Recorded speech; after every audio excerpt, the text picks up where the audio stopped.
ಪರಿಚಯ ಅಂದ್ರೆ D K Shivakumar ಒಂದು ಸಲ ಬೆಳಗಾವಿ ಕಡೆ ಹೋದಾಗ ಲಕ್ಷ್ಮೀ ಹೆಬ್ಬಾಳ್ಕರ್ ಇವರ ಕಣ್ಣಿಗೆ ಬೀಳ್ತಾರೆ. ತುಂಬಾ ಆಕ್ಟಿವ್ ಆಗಿದ್ದ ಲಕ್ಷ್ಮೀ ಹೆಬ್ಬಾಳ್ಕರ್ ಡಿ ಕೆ ಶಿವಕುಮಾರ್ಗೆ ಪರಿಚಯ ಆಗ್ತಾರೆ.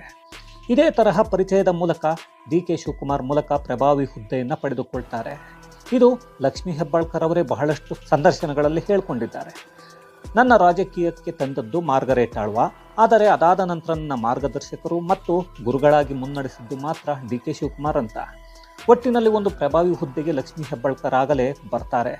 ನಂತರ ಇನ್ನೊಂದು ಆರೋಪ ಕೂಡ ಇದೆ. ಡಿ ಕೆ ಶಿವಕುಮಾರ್ ಬೆಳಗಾವಿ ನಗರಾಭಿವೃದ್ಧಿ ಸಚಿವರಾಗಿದ್ದಾಗ ನಗರಾಭಿವೃದ್ಧಿ ಪ್ರಾಧಿಕಾರಕ್ಕೆ ಸೇರಿದ್ದ 7 ನಿವೇಶನಗಳನ್ನು ಡಿ ಕೆ ಶಿವಕುಮಾರ್ ಹೆಬ್ಬಾಳ್ಕರ್ ಅವರ ಕುಟುಂಬಕ್ಕೆ ಸೇರಿದವರಿಗೆ ಹಂಚಿರೋ ಆರೋಪ ಕೂಡ ಇದೆ.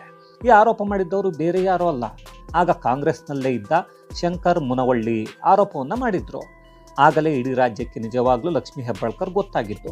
ಇದಕ್ಕೂ ಮೊದಲು ಕೇವಲ ಬೆಳಗಾವಿಯಲ್ಲಿ ಮಾತ್ರ ಇವರ ಹೆಸರು ಇರುತ್ತೆ